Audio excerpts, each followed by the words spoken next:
Michael Porter ने एक model और हमें बताया जो इंडस्ट्री को एनालाइज करने के लिए हमें बड़ा सपोर्टिव है हमारे लिए।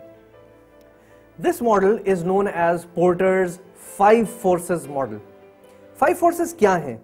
उसने बेसिकली ये इवैल्यूएट किया that what are those elements that actually affect a certain industry. वो क्या चीजें हैं जिससे एक इंडस्ट्री अच्छी या बुरी तरह से इफेक्ट हो सकती है। उसने कहा कि whenever you are evaluating your existing industry or whenever you are planning to enter into a new industry, आपको इन 5 फैक्टर्स को in any case देखना पड़ेगा।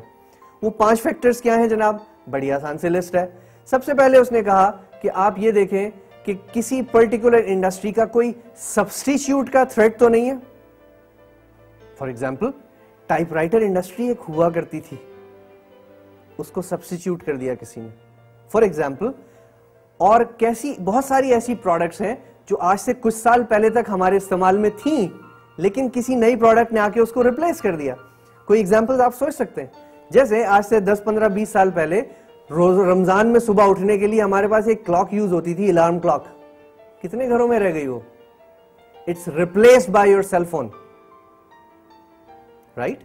सो हमें देखना क्या होता है कि while you are evaluating an industry, try to find out क्या कोई ऐसा थ्रेट है जो एक पर्टिकुलर प्रोडक्ट या एक पर्टिकुलर इंडस्ट्री को रिमूव कर देगा। बाय द वे, ये जो नोटबुक्स और जो कंप्यूटर्स, डेस्कटॉप कंप्यूटर्स हम यूज कर रहे हैं, इनका एक सब्स्टिट्यूट मार्केट में आ चुका है। And you know what?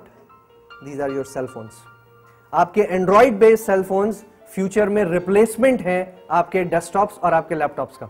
So you won't be carrying a big machine like this, you'll be carrying a small phone and that will serve all your communication purposes and your computing needs.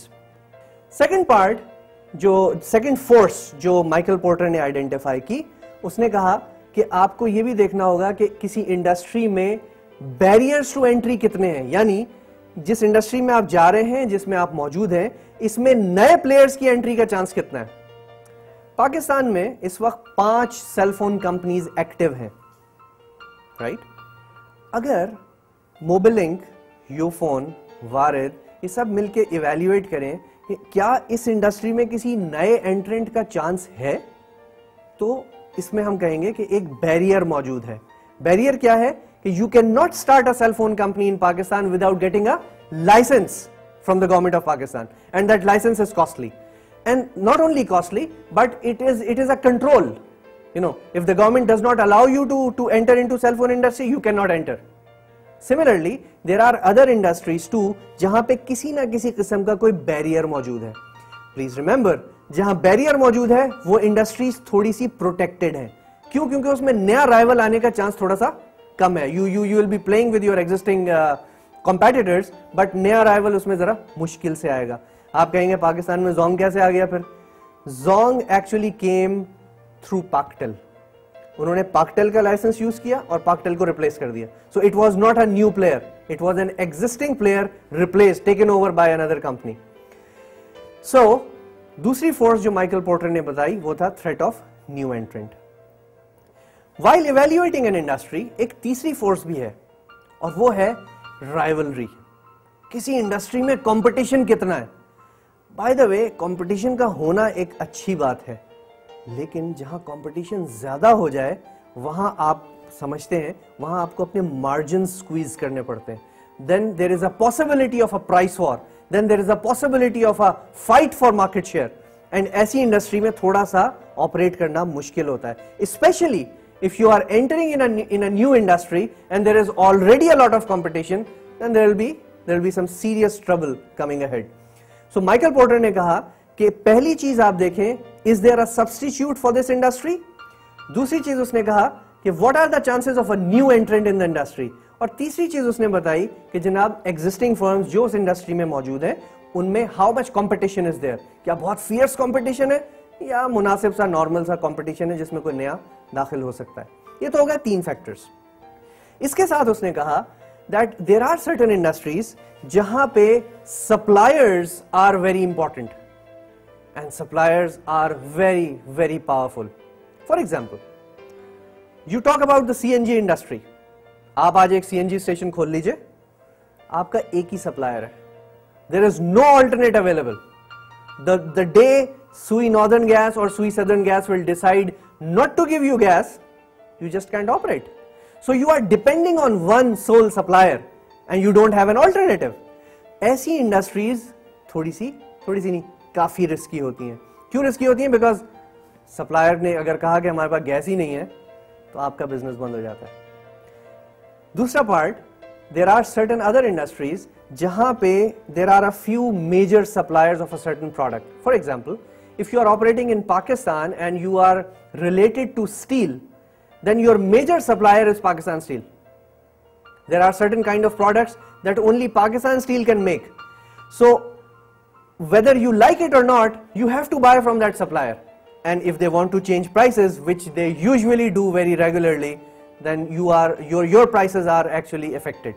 So there are industries जिनमें suppliers are very powerful and their bargaining power is very strong.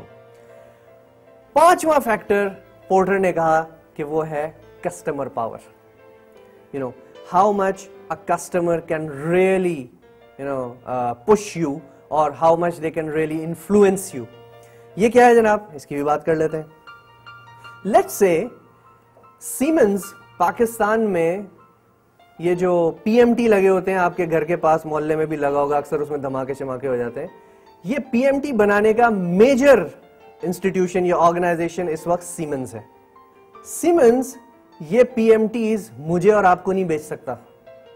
The buyers are either WAPDA or companies like KESC. Now, if WAPDA decides not to buy from Siemens for some odd reason, what will Siemens do? In this case, the customer has a lot of power, so they will bargain. They will do whatever they can.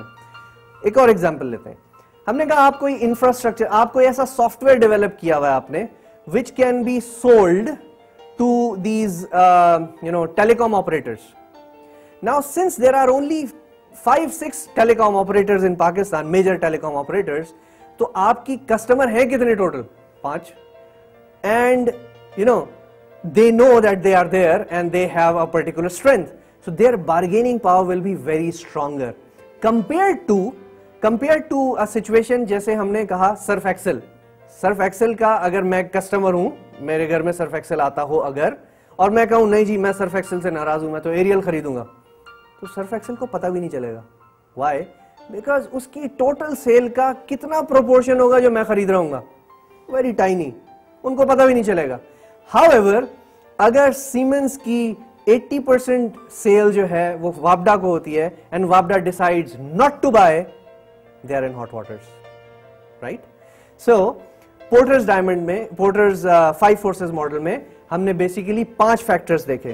पहला factor, threat of substitute products, कि कोई industry का substitute तो नहीं आ रहा.